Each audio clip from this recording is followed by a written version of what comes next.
Okay, with what we've been asked to provide, number one here we have two retort stands. They are already here. We have drawing board, which is here with me. Can you see the drawing board here? We have one fixed pulley, which is here.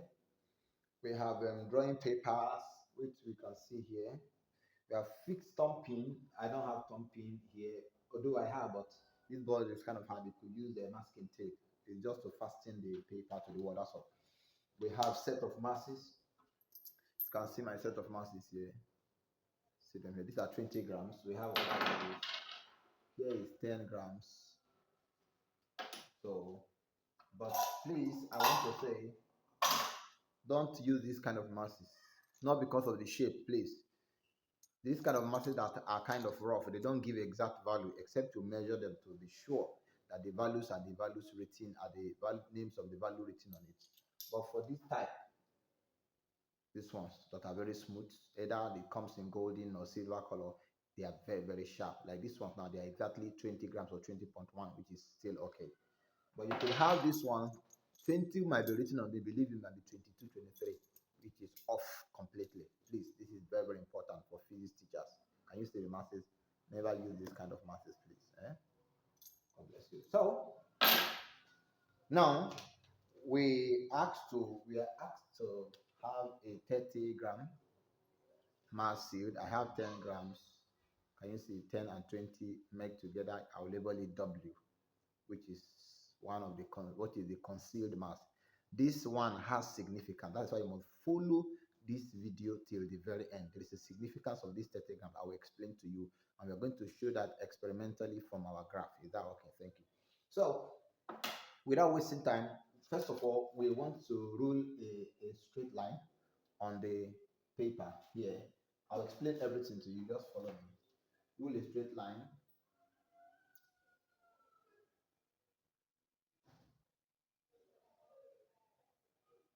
I'm using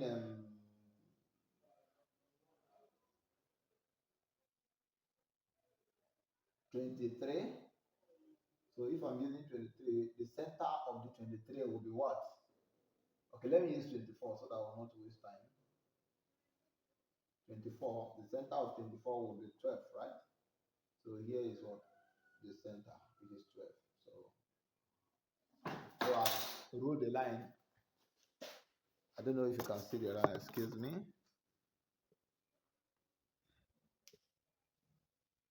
Can you see the line I've ruled now? Right. Okay. Okay, back to experiment now. I have drawn a horizontal line 24 cm. I've got the middle, which is 12 cm, and with the help of a protractor, I've drawn a perpendicular line to this horizontal line. This is where I'll be tracing my equilibrium. So I'll now place it on the first board so that it aligns with this horizontal line. But before then, remember, they told us to bring in a concealed mass of 30 grams, which we have here. While this is the mass hanger 20 grams. Altogether, you will have 50. Put that in mind because we're going to analyze that in the course of the experiment. Okay, now I will insert the thread here inside the pulley. Put it inside from here.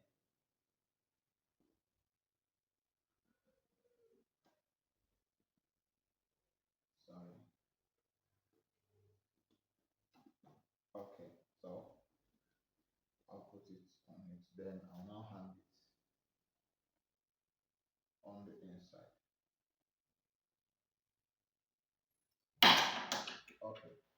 Now, having done this, I will go in for my mass. We have been told to bring in some set of masses, but I could choose to use variety of masses, but I'll be using 20, 25, 30, 35, and then finally 40. Now it's the loop of thread, so I'm going to bring in a loop here. When I bring in the loop, I'm going to tighten it over here. Okay. Okay, I think this is settled like this. Good. This is settled. Before I begin the experiment, I'll now carry my drawing paper and align this horizontal line with this thread so that they are exactly at the same position. Just watch it. You can use the shadow of the pin of the image to do it. It's exactly on the same horizontal level with the D if you use the shadow of the pin of the sorry of the line I mean to say. Okay, so with this now I am good to go. So basically, by the time I hang a mask, you see, it's going to give you triangular law of what forces. And for the fact that if I adjust to the center, this becomes an isosceles triangle. The distance from here to here, which is the base of the isosceles triangle, are the same. Then these two sides will be the same. So let's go on and see what happens. Now, it mustn't from come from here to here or from here to here, any position, but ensure that this vertical line is at the middle of the horizontal line. That is one of the things you need to know. So first of all, my mass hanger of 20 grams, I'm going to place it here. Place the mass hanger. Then the first set of mass is 20, as you can see. I'll put in the 20. Then look at it. It is out of alignment now. It's out of alignment, right? So what we are going to do is to adjust it until it aligns, but ensure the masses are not touching the board. If not, that constitutes an error because of a frictional effect. So I'm going to adjust it such that it maintains an equilibrium. Okay. I think I have the equilibrium here. You can see there is alignment, right? Okay. So we'll now move it to touch it, which is at this point. So then I'll go for 25. This is a mass of what? 5 grams. If I add it to the former 20 I have, that gives you 25. Once again, I go in for the what? Alignment. The essence of the alignment is to ensure that the line, the distance from here to here are equal when compared to these two ends. So that the force here and the force here will now be equal. This is the only the force now that will now vary. Since this guy is fixed, is that okay? So we'll adjust again until there is what alignment.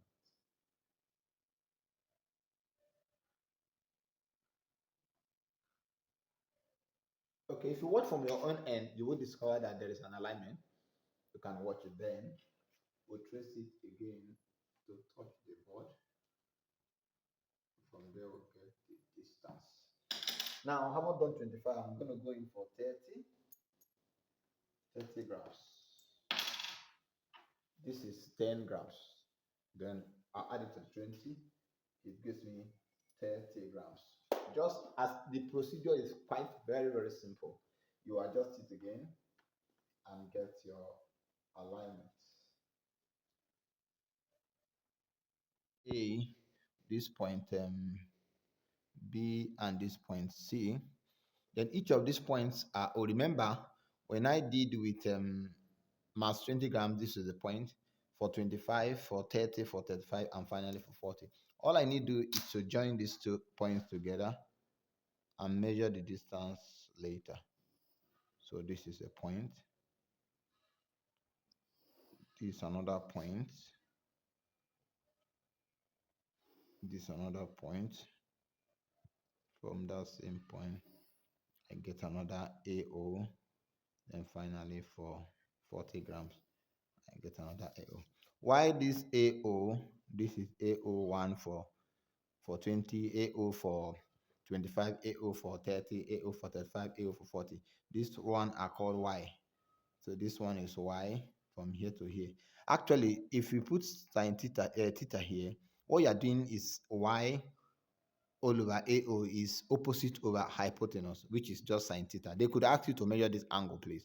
You're going to have to have 5 angles. Any of them is a possibility. Now, without wasting time, I would like to use the same page to teach you how to construct a nice table. Table is very, very important. M is our mass in what? In grams, which is this. Then we have our what? Our y in centimeter, which is this. We have our AO in centimeter also, which will rule here. Then we have y over what? AO, which is no unit because the unit of y is cm, the unit of what? AO is cm. That cancels out. What I'm saying is that this place might be replaced with sine theta. It's nothing, it's the same thing, just measure the angle. So you rule from here. Now we use 20 grams, 25 grams, 30 grams, 35 grams, and finally 40 grams. So when we use 20 grams, our y, if you measure from here to this place, next point should be here now, which is 7.3. So this place is 7.3. Then I'll go in for 20, 25, 30. Okay, 30 now. So which is what? 38.0.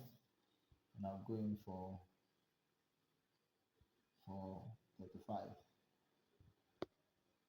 35 is 9. Okay, I've been able to fill the remaining spaces. Remember, AO you measure from here to this point, please. Each of these ones are called AO according to the diagram. Is that okay? Now we want to now get y over AO. Now this one is very, very important. This is a calculated value. These ones are measured value. I'm using 1 decimal point. You can use 2 decimal places since you are using meter rule. It's okay. For the masses, I choose not to add anything because they are the values of the masses are written on it. I didn't measure it. But if you say 0.0, no penalty for that as well. But what must be there is the unit of the mass, grams, centimeters, and ensure this one has no unit since it's the ratio of two quantities that have the same unit. So we now divide y over AO now, 6.2 divided by what? 12.0. Now remember, 3 significant figures or let's say 3 decimal places, very, very important. 0, 5, 1, 6, which you can make 1, 7.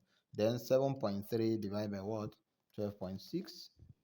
That gives you 0.579. Then we'll go by 8.0 divided by what? 13.0. And that gives you 0.615. Then 13.6 divided by what? Sorry, 9.1 divided by what? 13.6. That gives you 0.669. And finally, we'll do 10.0 divided by what? 14.3. And that gives you 10 point, okay. It's okay.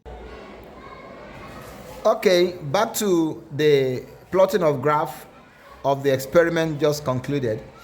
Now, I want to transfer this table into the graph sheet originally so that it will not distort the way it should be. Now, I have started already. If you can see, I have given the masses 20, 25, 30, 35, and 40. Some people may argue you have to add 0.00. It's not necessary for masses. If you do it, there's no penalty according to WAEC and Neco standard. But however, if you put 0.00, that is still okay. There's no need for 0.00 because there's no need of reading accuracy in math. The masses are written on it. The value of the masses are written on it. But when it comes to Y, which I had done before, the first one was 6.2. 2 decimal places is okay. 1 decimal place is also okay. Now we have 8.0. We have 9.1. We have 10.0. YAO is 12.0. And we have 12.6 like we've done before. We have 13.0. We have 13.6 and 14.3. Now the ratio of Y and AO, which has no unit, is 0.517. Remember, I'm using this which we had done before. So I'm just continuing from what I've done. 0.579, 0.615, 0.669, and 0.699. This has been explained previously. Now we go into plotting of graph without wasting of time. Now choosing of scale is very simple to do. First of all, let's talk about the title. Since the mass is going to be on the vertical axis and y all over AO will be on the horizontal, so it's going to be a graph of m in grams against y over AO. Another thing, some people might argue, why not using pencil? There's no penalty again, because the graph sheet, which is the grid line, is not the one you are using. So a pen can come for the title as well as the scale, but in the body of the graph sheet, you must strictly use pencil. Like in drawing the m axis, you don't say y axis any longer, because this is no longer a mathematical graph. These are very, very important when you are getting your slope. Don't go and say y over x or changing y over changing x. Please, for further mathematics students and teachers, let's instruct our students accordingly. Now the scale is straightforward. We have 20 to 40, so I could choose to use 5, 10, 15, 20, 25, 30, 35, 40, 45, and then 50, and even 55, and finally 60. Remember, you have got to label the axis m in grams and what y over what AO. No unit for that, because centimeter would have cancelled centimeter, since it's just a ratio. Now I'll give you a trick that you can use to quickly get your scale without wasting your time. We have discovered that students find it very, very difficult, if not extremely difficult, to get a suitable scale. Now what you will do is very simple. You can see the values are ascending, the highest being 0.699. You just divide the highest value, which is 0.699.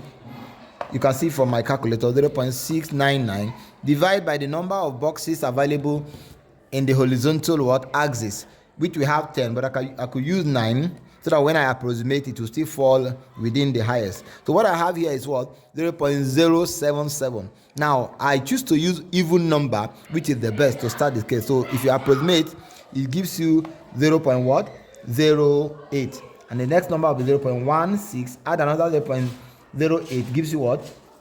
0.24. It gives you 0.32. It gives you 0.40, gives you 0.48, it gives you 0.56, it gives you 0.64, it gives you 0.72. Now 0.72 has captured, is more than my highest value, 0.699, so I'm good to go. This is the big deal now, which is very simple. Now when the mass is 20 grams, I'm supposed to do it again 0.517. Look at what I'm going to do, which makes it very, very simple. Now, since I know that 0.08 is the value for this box here, but in that box again, which is 2 centimeters, I have another 10 boxes. So if I divide 0.08 divide by 10, I'm going to have 0.008. That means if I can know the number of boxes, tiny boxes, now I'll accumulate together. That will give me 0.517. Then I'll get it. So what do I do together? Very simple. I will carry the first value, which is 0.517, divide by the value of the tiniest box, which is what? 0.008, and that gives you 64 and a half boxes, because it's just 64.5. So I'm going to count 10, 20, 30, 40, 50, 60, 64. 64 and a half is between 64 and what? 65 against 20 grams, and that gives you this place. I believe you can see it. Now the next one over here is what? 25 against 0.579. 0.579 divided by again 0.008. Please, I want to buttress the point. I am not using 0.8, which is the value of the bigger box, but the tiniest box, by dividing by 10. That gives me the number of boxes.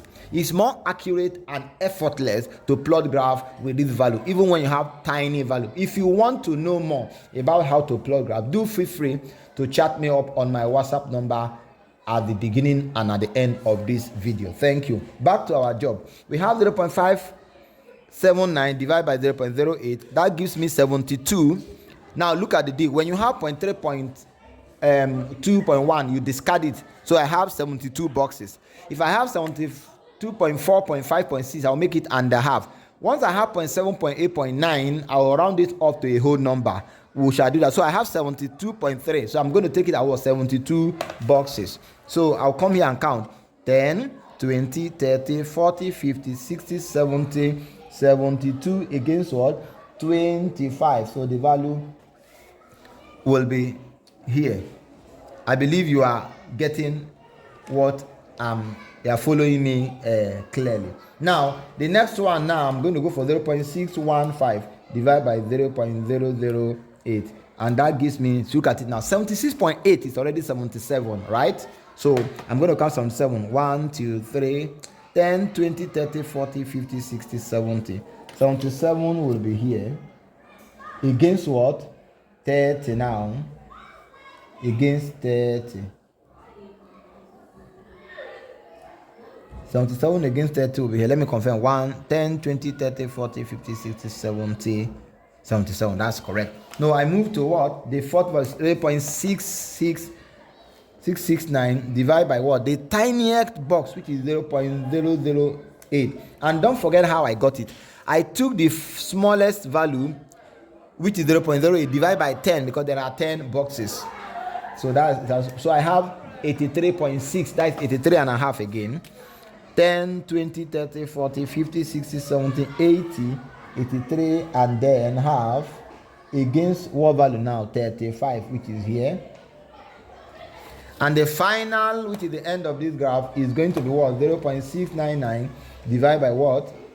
0.008. And that gives me 87.3, which is 87. 10, 20, 30, 40, 50, 60, 70, 80, 85, 80 what? 7 against what? 40. So that will be here. Now, the big deal is choosing the line of best fit. Remember, when you are choosing the line of best fit, 3 points out of 5 must enter. And in that 3 points out of the 5 that must enter, the remaining 2 lines that may not enter, it is not as if it is a crime if 5 of them enter. That will be perfect graph. But remember, we are human, and there is what we call experimental error, which will come in form of system error or measurement error or other kind of error. Now, what do? 3 will enter, ensure 3, at least minimum of 3 enter, and the one that will not enter, the 2 will be evenly distributed. One will be up, one will be above the line of best fit, the other will be below the line of best fit. And if you can see it very well, I've been able to capture those 3 places, which shows that this experiment is actually correct. So I'm going to rule it. Please, you do it once. You don't have to do it once. Look at it. I just did it once. Now, can you see it here? The line of best fit have been done.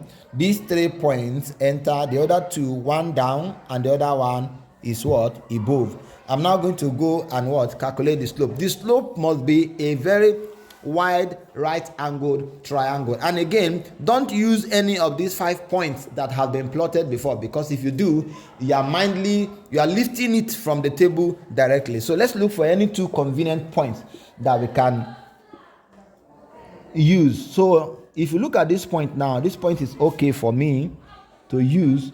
Now, it must not be the thick line. It could be any line. You just rule it down. Another thing you might argue is, should I use dotted line or continuous line? Dotted line is okay. Continuous line is also okay. But for me to distinguish between my line of best fit and my slope, I choose to use dotted line. And I'm using the second point position as my second point, while I get it this way. And finally, this other place. Please, neatness is key in graph plotting when it comes to physics practical. Now, this is my M2, this is my what? M1, and this one is my what? Y over AO2, and this is my what? Y over what? AO1. Now, this is a graph of M against Y over AO. The slope is going to be S equal to what? Change in M over what? Change in what? Y over what? AO. You could circle it since it's a group of what? Letters. So that becomes what? M2 minus what? M1 all over what? YAO2 minus Y over what? AO1. Again, I have said, don't use Y and X. Please, except the values used or the parameters are actually Y and X. You never do that. Now, for my M2, of course, remember each of the line is 0.5. If you divide 5, then we have 40, 41. This is what? 42. So it's going to be 42 minus, for my M1 is there directly, which is 10 minus 10 all over Y over AO2 will be here. Now, when it comes to this, it's very simple for me to do. Now, remember, since I was using boxes and I had already known that each tiny box, just these tiny boxes is 0.008. So, for me to get the number of boxes here now, just multiply. It's very simple. 10, 20, 30, 40, 50, 60, 70, 80, 90, 91, 92. That's going to be 92 times 0.008. When you are bringing value from the graph, you multiply. When you are transmitting from table to the graph, you divide. It's as simple as that. It's simple division. So what I have is 0.736 minus. Now, the other value is 10, 20, 30, 40, 50, 52. That is 52 times what? 0.008. And that gives you 0.416. So by the time you subtract, you're going to have 32 all over what? 0.736 minus what I had before, which is 0.32. And by the time you divide it, you have 32 divided by 0.32. And wow, that gives you 100. Now, you must understand the significance of the slope. Because every physics experiment or practical, there is a theoretical background, which I will show you at the end of this video. I had already measured before using my math. I have my math here because we are not just performing experiment. We are not just hacking it. It is not just a trick, because science is life. So I sit at the Wisdom Heritage Practical Corner. What we do is to do it analytically and experimentally and compare the results. That is when we can improve Africa and the whole world at large.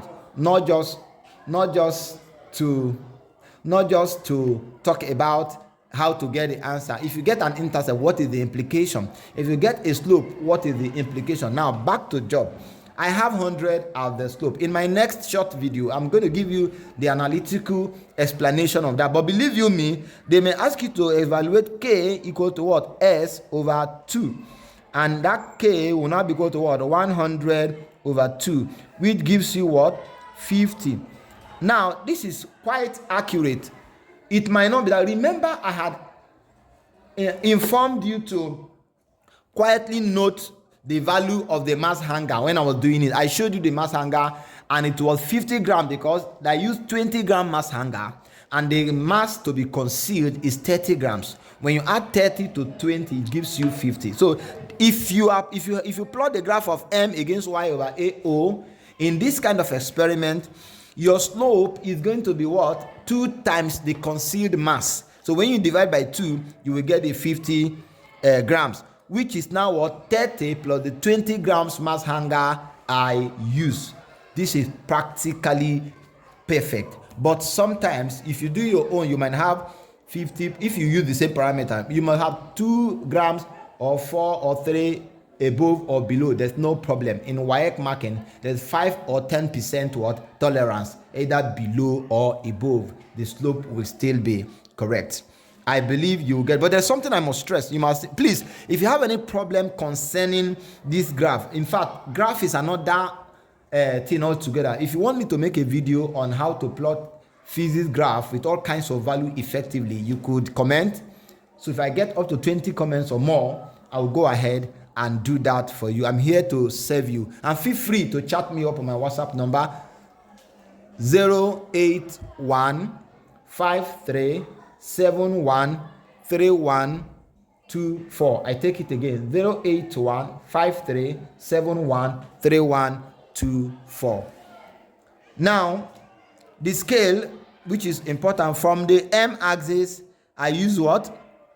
2 centimeter to represent what? 5 units. 2 centimeter to what? 5 units. While on the horizontal axis, which is y over a axis, I use what? 2 centimeter to 0.08 axis. 2 cm to what? 0.08 unit. Somebody may ask you why. You have to be thorough in, and look at how neat is the what? The graph, because each mistake you make minus half in any column. I stress again, there's no need of 0.00. If you do it, no penalty, but here you must do it to the minimum of 1 decimal or 2 decimal places. But here, this is a calculated value. It's not a measure value like y and AO. It must be what? 3 decimal places. I don't have time for that. If you want me to teach you more on that, you can chat me up or you drop your comment. Please, you have to like this, share, comment, and recommend it for all physics teachers out there and physics students, because next week is just the exam and my children are doing very well. We have had a lot of this experiment, as you can see over here. Some of my kids, they've been doing a lot of them, and today we were still in the lab and they got the values perfectly. You can do the same. Thank you very much. I still remain my humble self, Mr. Yusuf Wisdom, your physics demystifier. Thank you so much. Bye.